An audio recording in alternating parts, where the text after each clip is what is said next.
오늘 우리에게 주신 말씀은 사도행전 15장 말씀입니다.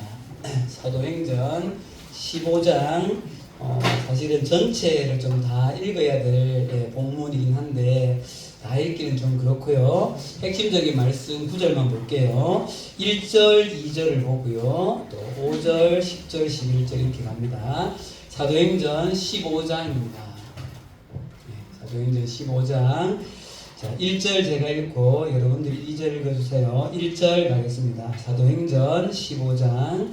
어떤 사람들이 유대로부터 와서 형제들을 가르치되 너희가 모세의 법대로 할례를 받지 아니하면 능히 구원을 받지 못하리라 하니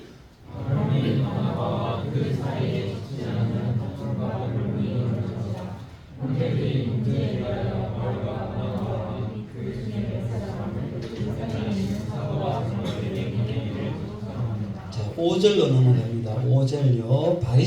바리새파 중에 어떤 믿는 사람들이 일어나 말하되 이방인에게 할례를 행하고 모세의 율법을 지키라 명하는 것이 마땅하다 하니라. 여러분들 10절 가주세요. 10절. 10절입니다. 시작. 그런데 지금 너희가 어찌하여 하나님을 시험하여 우리 전과 우리 모든이 11절 마지막입니다. 같이 읽을게요. 시작. 그러나 우리는 그들이 우리와 동일하게 주 예수의 은혜로 구원받는 줄을 믿노라. 아멘. 네, 좋습니다. 반갑습니다, 여러분. 네, 앞뒤로 한번 인사하겠습니다. 반갑습니다. 네. 네.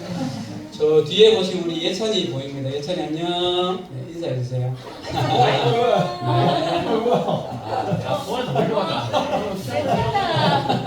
예찬아 반갑다. 시키는 당하고 있어. 아니 시킨 게 아닌데도 그렇지. 역시 예찬이구나. 오늘 또 이 자리에 또 우리 새롭게 또 우리 예배 모임에 온 지체도 있고 또 우리 이야기를 그동안 참 많이 들었는데 네, 또 처음으로 사실 또 교회라는 것을 처음으로 온 지체도 있어요. 네. 내가 좀 소개를 잠시 하면 좋겠고요. 어쨌거나 또 이렇게 날마다 이렇게 새로운 지체들이 교회에 더한다는 것이 요즘 우리가 보고 있는 성경이 사도행전이잖아요. 사도행전 말씀 곳곳에 보면 이런 표현들이 좀 있죠. 예, 하나님께서 주의 사람들을 더하더라. 이런 표현들이 사도행전 곳곳에 나오는데 저는 개인적으로 이렇게 좀 요즘 이제 그런 이 사도행전 말씀에서 주시는 그 은혜를 좀 느끼고 있는 것 같아서 좀 감사해요. 생각지도 못했던 여러 지체들이 함께 우리 예배에 함께 할 수 있어서 지금 우리 오늘 예찬이까지 합치면 딱 20명이 예배를 드리고 있어요. 제가 중고등부를 한 20년 이상 했는데 처음 있는 것 같아요. 감사하게 생각을 하고 있습니다. 자, 우리 지난주에 이런 말씀을 함께 드렸습니다.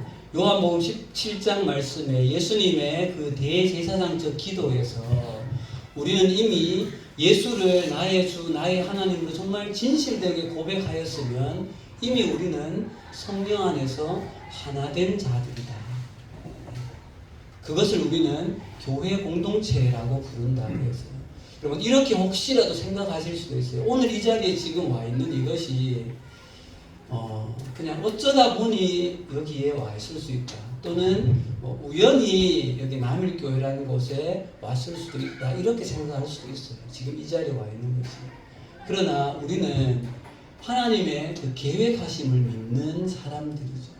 지금 우리가 이 자리에 와서 앉아 있다는 것, 저도 지금부터 33, 4년 전에 대구교대를 통하여서 이 남일교회에 왔거든요. 지금 제가 이렇게 하고 있을 줄은 그때는 정말 꿈에도 생각을 못했겠죠. 지금 여러분들이 이 자리에 와서 앉아있는 것, 이것은 정말 하나님의 뜻, 하나님의 계획이 있다는 것을 반드시 믿었으면 좋겠어요. 그래서 좀 새로운 지체들도 있고 서로가 좀 낯설기도 하고 이렇지만 성령께서 이미 하나 되게 하신 것들을 힘써 잘 지켜가는 그런 우리 중고등부와 삼청년 공동체가 되었으면 좋겠습니다. 아멘. 자, 우리는 다시 요한복음에서 여러분 사도행전 15장으로 왔습니다. 사도행전은 지난번에 말씀드린 것처럼 14장이 딱 절반이고 오늘이 이제 반환점을 돌고 후반부로 접어들고 있는 15장에 와 있거든요. 자, 15장에 이제 들어가게 되어지는데 바울과 바나바가 이제 1차 선교 여행을 마치고 돌아와서 돌아온 교회의 이름이 세 글자. 무슨 교회? 안디옥 교회죠. 안디옥 교회에서 이제 선교 보고를 했어요. 그리고 몇 주가 지났는지 모르는데 어느 날 유대에서 몇 사람의 형제들이 와서 이 안디옥 교회에서 심각한 논쟁이 벌어지는 장면이 오늘 나오는 거예요. 예. 자, 이 논쟁의 주제가 뭔가 하면 그 전에 여러분 안디옥 교회는 이스라엘에 있는 교회예요? 아니면 이방 땅에 있는 교회예요? 이방 땅에 있는 교회예요. 예, 상식적으로 이 정도 알고 계셔야 돼요. 지금 안디옥 교회는 예루살렘 또 이스라엘 유대 땅에 있는 교회가 아니라 이방 땅에 최초로 세워진 교회가 안디옥 교회예요. 자, 이 안디옥 교회에서 생긴 논쟁의 주제가 뭔가 하면 이방인들이 어떻게 구원받을 수 있는가에 대한 논쟁이에요. 이방인 구원에 대한 거죠. 그리고 오늘 본문에서 일어나고 있는 이 논쟁 자체는 어떻게 보면 사실 좀 간단한 내용처럼 보여요. 그런데 오늘 이 논쟁을 일으키고 있는 유대에서 온 사람들의 모습이 이 시대를 살고 있는 우리와 굉장히 연관이 깊다는 거죠. 오늘 이 안디옥 교회에 와서 구원에 대한 논쟁을 막 일으키고 있는 이 유대로부터 온 형제들이 우리도 이러한 모습이 충분히 있을 수 있다는 거예요. 난 물어봅시다. 우리는 유대인입니까? 이방인입니까? 우리도 이방인입니다. 자, 그럼 말씀을 한번 들어가 볼게요, 여러분. 자, 안디옥 교회에서 일어나고 있는 논쟁의 핵심은 1절과 5절과 그리고 1절 5절과 9절과 11절의 대비입니다. 눈으로 말씀을 잠깐 보세요, 여러분. 이방인이 어떻게 구원받을 수 있는가에서 1절과 5절의 말씀 그리고 9절과 11절 말씀의 대비이거든요. 먼저 1절과 5절의 이들의 주장을 한번 들어볼게요, 여러분. 어느 날 유대로부터 몇 사람이 안디옥 교회로 와서 1절 이렇게 주장합니다. 자, 1절 읽어봅시다. 시작. 어떤 사람들이 유대로부터 내려와서 형제들을 가르치되 너희가 모세의 법대로 할례를 받지 아니하면 능히 구원을 받지 못하리라 하니. 여러분, 여기에서 이 배경을 좀 알려면요, 이 사람들을 좀 알아야 돼요. 유대로부터 내려와서 유대로부터 온 사람들이 누구냐는 거예요. 예. 오늘 우리가 이 사람들에 대한 이해가 있어야 우리 삶에 적용점이 좀 생기게 되어지거든요. 자, 한번 봅시다, 여러분. 이 사람들이 누구인가 하면요, 원래는 유대인으로서 유대교의 그 종교를 신봉하던 유대주의자들이었던 거예요. 네. 당시에 대부분의 이스라엘 유대인들은 거의 99.9%가 유대교라고 볼 수가 있어요, 사실은. 그런데 이들이 예수 그리스도의 복음을 받고 그리스도인이 되어서 당시에 예루살렘 교회의 성도가 된 사람들이었다는 거예요. 네. 자, 이 개념을 잘 잡아야 돼요, 여러분. 자, 한마디로 말하면 전에는 유대교 성도였는데 지금은 기독교 성도가 됐다는 거예요. 예. 자, 그러면 여러분, 이 사람들 입장을 한번 생각해 보세요. 이 사람들이 예수를 믿었다라고 하는 것은 무엇을 믿었는가 하면 예수가 누구의 아들이라는 것을 믿었을까요? 하나님의 아들이라는 것을 믿었고 예수님이 메시아다, 구원자다, 그리스도라는 것은 믿었다는 거예요. 예. 그랬기 때문에 예루살렘 교회에 출석을 하고 있었던 거죠. 그런데 여러분, 이들을 한번 자세히 생각해 보세요. 이들이 예를 들어서 팀장님 저 나이 정도만 됐다고 생각해 보세요. 한 40년, 50년을 우리 반 애들이 2학년에 제가 지금 다니는데 선생님 몇 살처럼 보여요? 30살 네, 가끔은 막 60살 이러기도 하고 이 사람들이 나면서부터 30세든 40세든 50세든 성장해 온 그 과정들을 한번 생각해 보세요. 그러면 그 당시의 유대 사회의 배경을 생각하면 이들은 이 사회의 그 모든 배경들이, 그죠? 이 이스라엘이라는 유대민족이 가지고 있는 그 2000년의 역사 속에 우리의 첫 조상 누구? 하나님이 선택하신 누구요? 아브라함부터 우리 민족은 하나님으로부터 택함을 받은 선민이라고 합니다. 그리고 우리 민족에게만 하나님께서 무엇을 허락하셨다? 율법을 허락하셨다. 그리고 우리 민족에게만 난 이후에 8일 만에 할례를 행하여서 하나님의 백성이 되어진다. 결국 우리 민족이 율법을 지키고 할례를 행함으로 오늘 이 15장으로 말하면 하나님의 백성이 된다. 다른 말 하면 뭐를 받는다? 구원받는다라고. 그 의식이 이 사람들은 뼛속 깊이 이 생각이 내재가 되어져 있는 사람들이었다는 거죠. 그럼 그렇지 않겠어요? 생활에는 모든 반경에 이거는 뭐 그냥 나 혼자만이 아니라 여러분 한 집단의 한 종교가 거의 100%라는 것은 그 사람들의 이 사상과 생각과 모든 것이 다 그 종교에 맞춰져 있다는 거예요. 근데 그 종교의 핵심이 뭐예요?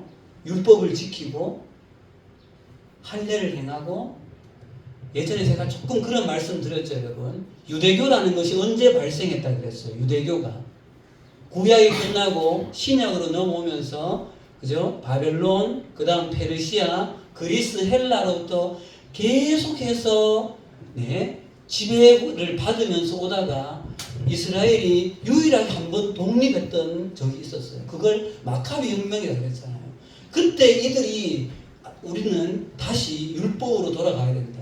우리는 다시 모세오경을 철저히 지키는 것으로 돌아가야 된다라고 이스라엘 백성들이 생각하면서 그때부터 생긴 것이 뭔가 하면 유대교이고 유대주의자들이 생겼던 거예요.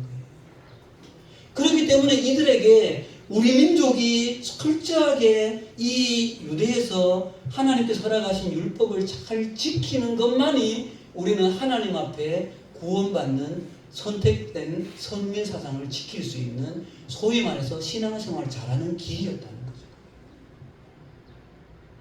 그런데 이들에게는 또 하나의 사상이 있어요. 메시아를 보내준다는 사상이에요. 그런데 오신 예수님이 누구라는 거예요? 메시아라고 받아들였다는 거예요. 그러니까 이들에게는 이 두 가지의 생각이 혼재되어 있을 수밖에 없어요. 예수를 그리스도로 믿는 믿음과 뭐를 지켜야 되는? 율법을 지켜야 되는 그 의식이 혼재가 되어져 있는 거죠. 네. 여러분 지금 이 15장의 이 상황은 그 당시의 시대적 배경 속으로 깊이 들어가지 않으면 사실은 잘 이해가 안 되는 본문이에요. 제가 조금 이런 말씀을 좀 강조해서 드리는 이유는 지금 유대로부터 온 사람들이 이 사람들은요 하나님으로부터 지금 철저하게 신앙생활을 잘 가르치기 위해서 가지고 온 사람들이에요. 우리 입장에서 봤을 때는 이상한 사람들이라고 취급할 수 있지만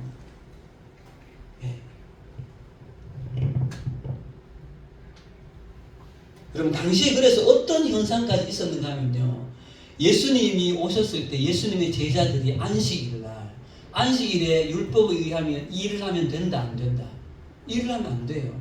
근데 지나가는데 배가 너무 고픈 거예요. 오늘 육개장 잘 드셨어요? 네. 우리는 지금 배가 고프니까 그냥 한 거는데 배가 고파봐요. 정말 배가 고프기 때문에 뭘 했는가 하면 지나가다가 밀 이삭을 잘라가지고 손으로 껍질을 비벼가지고 먹는 거를 바리새인들이 봤다. 근데 그걸 보고 뭐라고 해요? 왜 율법을 어기냐고 말합니다. 왜요? 율법에는 일하면 안 되니까. 타작을 하는 건 뭐예요? 일이잖아요. 손으로 이거 비빈 행위가 타작인 거예요. 또 한 번은 어느 집에 들어갔는데 밥을 먹으려 하는데 손을 안 씻잖아요. 바리새인들이 뭐라 해요? 왜 장로의 전통을 지키지 않느냐? 왜? 장로의 전통, 미시나에서는 손을 씻어야 되는 겁니다. 그러니까 이런 것들이 유대 사회는 그냥 만연해 있는 거예요. 그러니까 이들에게 예수를 믿는 그 고백과 구약 2000년의 그 자기들의 그 역사 속에서 흘러오고 있는 이 율법이 강조하고 있는 이것들이 혼재될 수밖에 없는 상황입니다.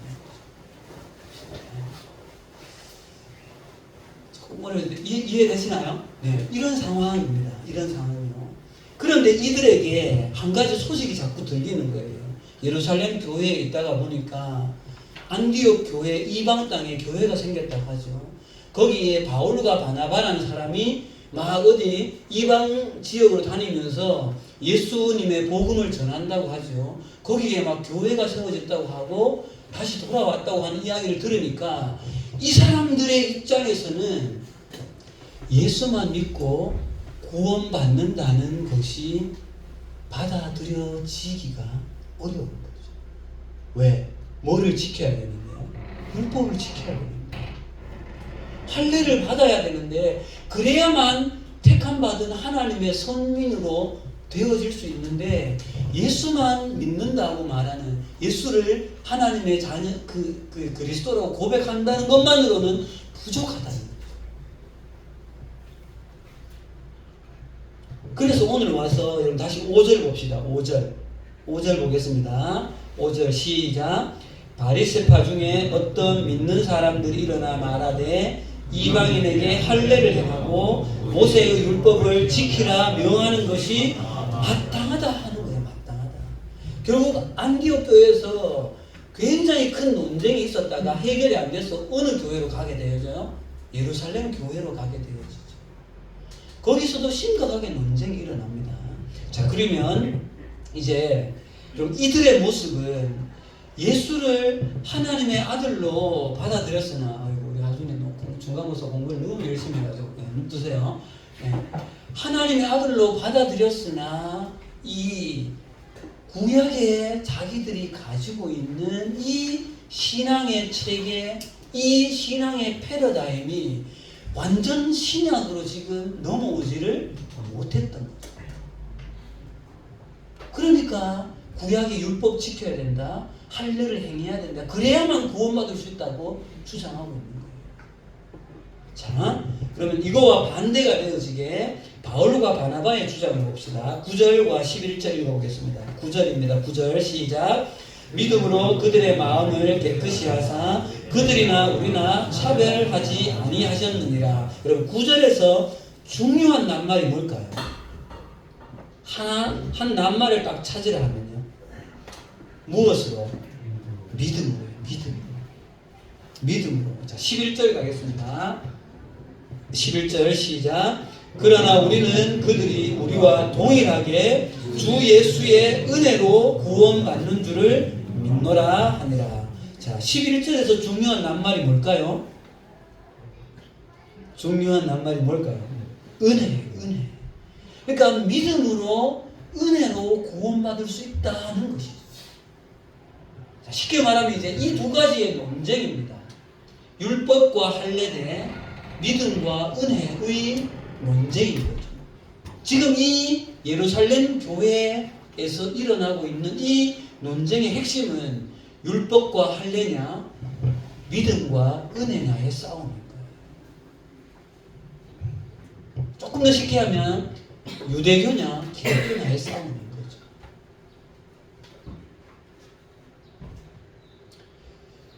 우리는 이방인이죠, 그죠? 우리는 이방인인데 대부분 우리는 이 지금 답에서 정답이 무엇인지를 이미 어느 정도 교회를 다니면 이미 우리는 다 정답을 사실은 알고 있는 내용이에요. 여러분, 율법과 할례입니까? 믿음과 은혜입니까? 정답이 뭐예요? 믿음과 은혜예요.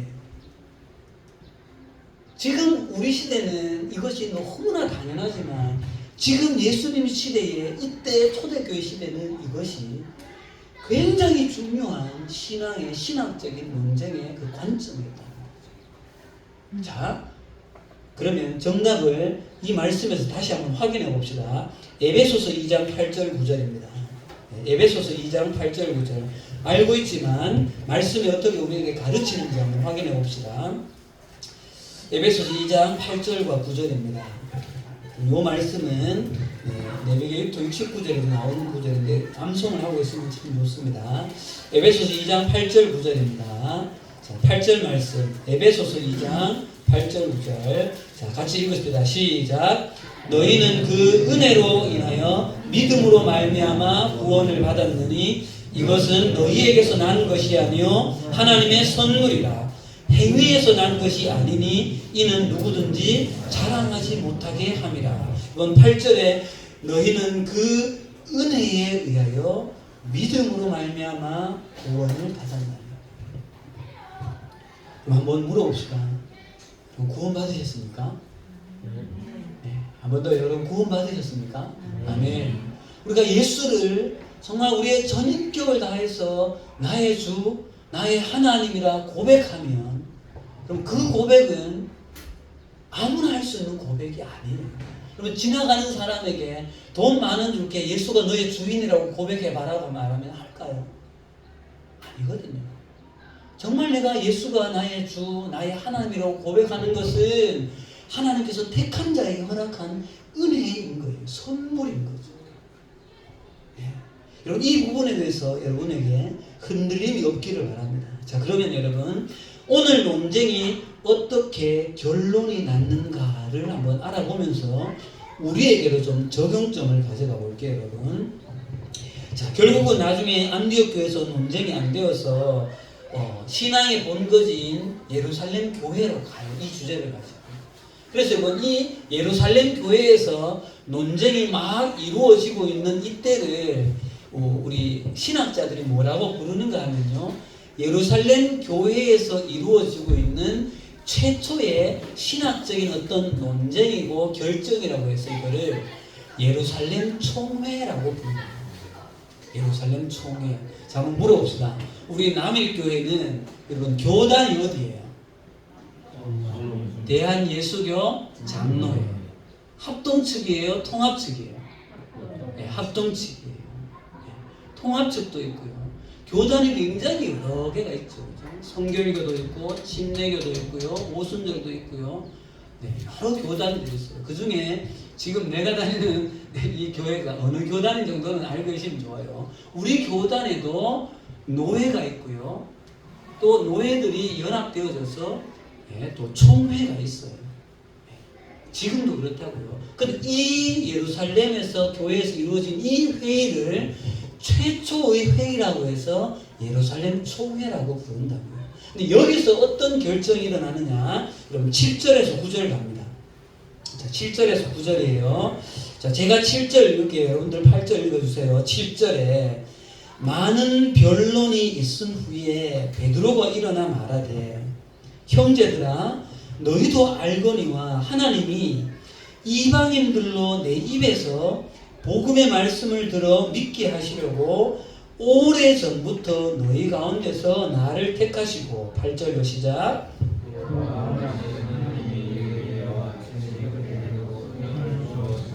자, 9절 갑시다. 시작. 믿음으로 그들의 마음을 깨끗하게 하사 그들이나 우리나 차별하지 아니하셨느니라. 여러분 작년에 우리 중고등부 친구들은 이 말씀을 보면서 한 가지 떠오르는 어떤 사람과의 만남이 떠올라야 돼요. 환상을 보면서 특별한 사람을 베드로가 만났죠. 성은 고시예요. 누구 만났었어요? 고넬료를 만났던 사건인 거죠. 기억나요? 고넬료 사건. 왜요? 고넬료는 이방인이에요. 이탈리아 당시 로마의 백부장이었거든요. 어느 날 그가 하나님께서 그에게 환상을 보여줘서 지금 요빠에 베드로가 있으니까 청해라. 요빠에 베드로가 있었어요. 환상 가운데 하늘에서 율법이 부정하다고 하는 그 짐승들이 있는 것이 막 내려오는 환상이 3번 있으면서 하나님이 잡아먹으라. 하나님 저는 부정해서 저거 율법에서 먹지 말라고 했어요. 3번이나 잡아먹으라 그랬어요. 결국은 그때 고넬료를 만나잖아요. 그리고 고넬료 이방인에게 가서 기도하면서 하나님 앞에 기도했을 때 성령이 그들에게 내리는 모습을 베드로가 봤다고. 여러분, 이 사건은 베드로에게 굉장히 사실은 충격적인 사건이에요. 그래서 베드로가 뭐라고 말해요? 이방인들에게도 성령이 임하시는구나. 다른 말로 뭐예요? 이방인들도 구원받는구나. 믿음으로. 율법을 지키는 거예요. 그렇기 때문에 오늘 여러분 8절 보세요. 이 8절이 그냥 나온 말이 아니에요. 또 마음을 아시고 하나님이 우리에게와 같이 그들에게도 뭘 주사요? 성령을 주어서 고넬료 이방인에게 성령 내리는 것을 바울은 두 눈으로 똑똑히 봤거든요. 그렇기 때문에 오늘 이 중요한 이 예루살렘 총회에서 베드로가 하나님의 뜻대로 올바른 판단을 할 수 있었다는 거예요. 그러면서 율법 그거 이스라엘 족속들도 그거 잘 못 지켰기 때문에 하나님한테 결국은 망하게 되잖아요. 근데 그거를 이방인들하고 왜 하려고 하느냐? 믿음으로 구원받는 것이다. 은혜로 구원받는 것이다. 이렇게 이야기를 하죠. 여러분, 그렇기 때문에 이후에 전해지는 복음이 사도 바울의 2차, 3차, 이후에 4차까지 계속해서 복음이 전하여지는 이때에 율법과 할례가 전해지지 않았던 거예요. 만약에 이때 이 베드로와 그 뒤에 보면 야고보 사도도 그런 얘기를 하거든요. 그래, 맞다. 우리처럼 율법을 지켜야 되고 할례를 지켜야 된다라고 한다면 어쩌면 지금 이 대한민국 땅에 온 교회에도 율법을 지켜야 되고 지금 할례를 행해야 되는 복음이 전해질 수 있다는 거예요. 그래서 이 총회가 신학적으로 보면 굉장히 중요한 회의였다는 거죠. 자, 그러면 여러분 이제 이것을 우리에게 좀 가져와 보겠습니다. 우리에게. 중요한 것들은 이제 지금부터예요, 여러분. 지금부터예요. 여러분, 여기 아까 유대에서부터 온 그리스도인의 모습을 여러분 생각을 하면 이들은 구약의 그 신앙 체계에서 신약으로 예수 그리스도의 그 복음으로 이 신앙의 패러다임이 완전히 전환되어지지 못한 대표적인 케이스를 지금 보고 있는 것이거든요. 그런데 이들이 왜 이런 현상이 일어났느냐? 그들이 태어나면서부터 지금까지 성장하고 자라온 모든 그 이스라엘 유대 사회 속에 모든 그 배경, 사회적인 것, 종교적인 것, 전통적인 것 모든 것이 다 구약적인 이 현상이었다. 그러니까 이 모든 것이 이 사람들의 이 신앙 체계 속에는 구약의 그 모든 것이 완전히 뼛속 깊이 남아져 있는 사람이죠. 그런데 예수님을 받아들인 이것이 이 구약적인 사고와 이 전환이 아직 덜 이루어지고 있는 거죠. 자, 봅시다. 그러면 우리는 어떠냐는 거예요. 우리는 여러분, 우리가 지금 살아가고 있는 이 대한민국 사회, 우리는 이 시대 속에 여러분, 우리는 이 여러분들이 지금까지 태어나고 친구들과의 관계를 맺고 학교에서 공교육을 받고, 그죠? 그리고 또 친구들과의 관계 속에서 또 여러 요즘은 미디어가 많이 발달해서 영화와 노래와 많은 것들 속에 신앙의 영향을 받는단 말이죠. 문화적인 영향을. 근데 그런 영향들이 우리 가운데는 여러분 계속해서 어떤 메시지를 주고 있는데 그 메시지가 이 우리가 믿고 있는 성경이 우리에게 전해주는 메시지와 여러분 일치합니까? 그게? 잘 생각해 보세요. 우리가 지금 살아가고 있는 이 시대, 특히 시간이 흘러갈수록 지금 이 시대가 흘러가고 있는 이 흐름들이, 여러분들도 이제는 청년분들은 성인이고 우리 중고등학생들도 이제 세상이 우리나라가 어떻게 되어져 가는가를 볼 수 있는 눈들이 있잖아요. 우리 사회가 흘러가고 있는 이 방향의 흐름들이 성경이 가르치고 있는 이 흐름과 같냐는 거죠. 한번 물어봅시다. 더 가까워지는 것 같아요? 세상이 성경이 가르친 대로 가까워지는 것 같아요? 더 멀어지는 것 같아요? 더 멀어지는 것 같아요. 그런데 솔직히 한번 생각해 봅시다, 여러분. 물리적인 시간을 한번 계산해 보세요. 그런데 그 중에서 우리는 예수님을 믿고 있는다고 하잖아요. 그럼 생각해 봅시다. 일주일이라는 이 7일간의 시간 속에 내가 성경을 읽으면서 성경이 우리 가운데 가르치고 있는 복음의 진리를 나에게 영향을 주는 그 물리적인 시간과 세상을 살아가면서 세상에 있는 친구들과 만나고 교육을 받고 문화를 즐기고 여러 가지 것들을 하고 있는 그 속에서 세상에서 영향을 받는 것과 물리적으로 그리고 어떤 것이 절대적으로 더 많아요? 세상에서 영향을 받는 게 절대적으로 많다. 그럼 이것이 유대인들이 지금 가지고 있는 딜레마와 비슷하다는 거예요. 우리는 내가 예수를 믿는다라고 말하고 있지만 절대적으로 많은 시간 속에 이 사회가 우리 가운데 던지고 있는 메시지에 훨씬 많은 영향을 받고 있다. 솔직히 한번 생각해 보세요, 여러분. 고등학교 시절에 여러분 다들 대학생들이 많잖아요. 고등학교 시절에 일주일에 성경을 읽고 또는 예배를 드리고 한 시간이 물리적으로 몇 시간 되냐? 겨우 주일날 이 시간에 와서 길어야 1시간 반.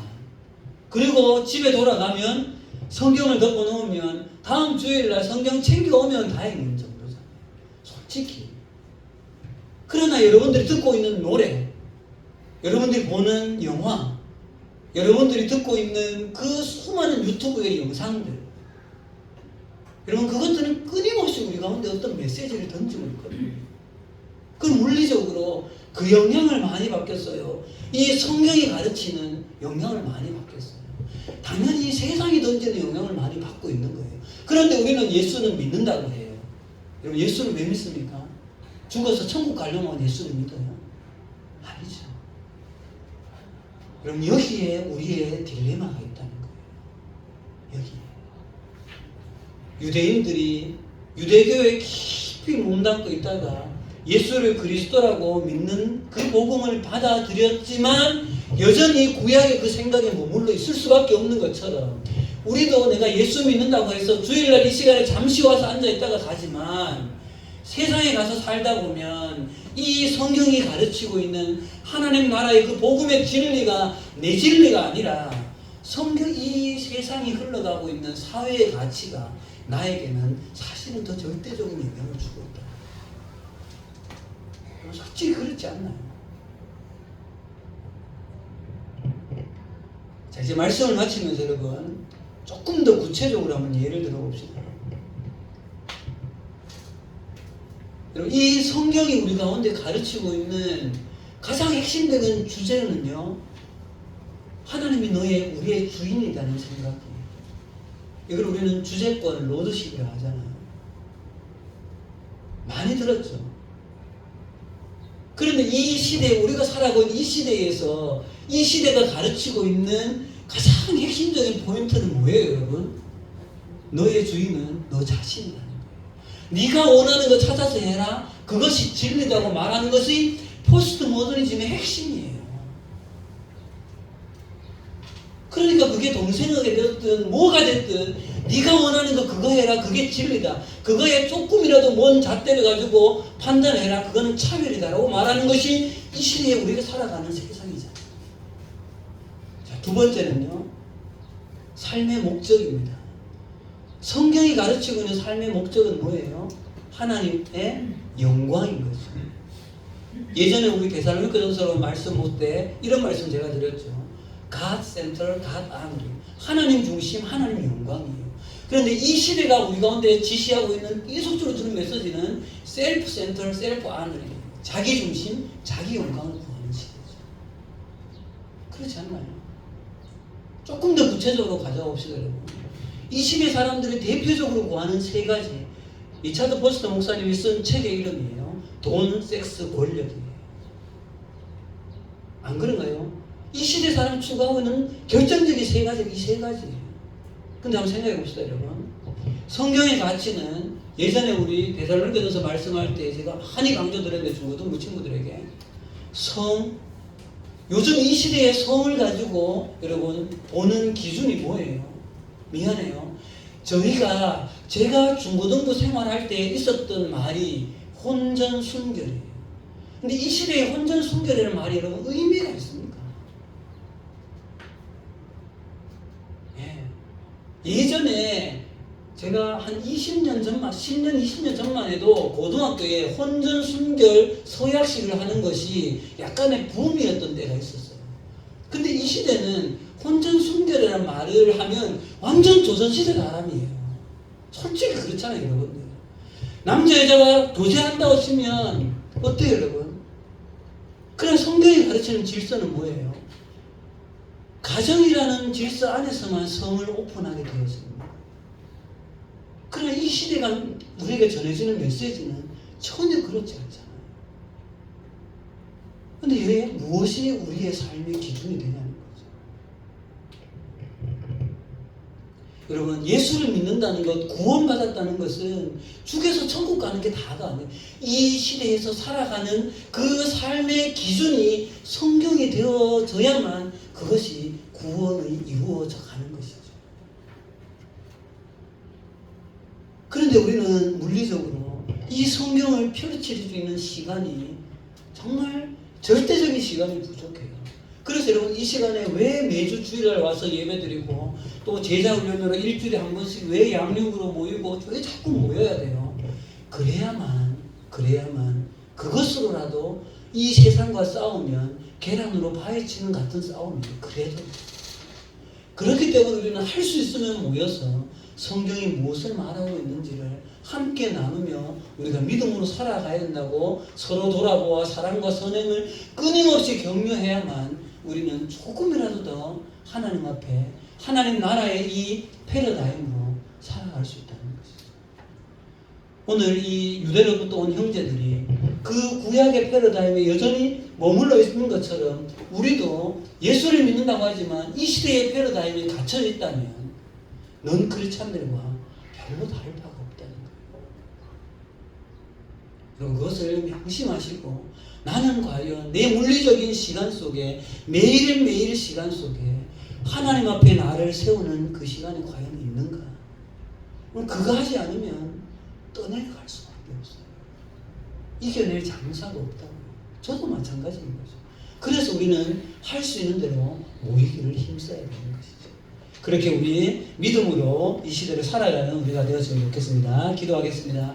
하나님 은혜를 감사합니다. 오늘 유대로부터 온 이 형제들이 자기들의 그 신앙의 패러다임은 구약의 율법과 할례를 지켜야만 하는데 예수 그리스도께서 이 땅 가운데 오셔서 하나님께서 바꾸신 것은 은혜와 믿음의 그 신앙의 패러다임인데 이들의 모습이 아직 과거의 모습에 사로잡혀 있는 것을 바라보면서 주님 우리도 이 시대를 살아가면서 더 많은 시간 이 악하여져만 가는 시대 속에 우리가 살아가면서 그 의식이 그 신앙이 그 가치가 오히려 성경의 가치보다 나에게 더 큰 영향을 주고 있지 않은지 이 시간 돌아보게 되어집니다.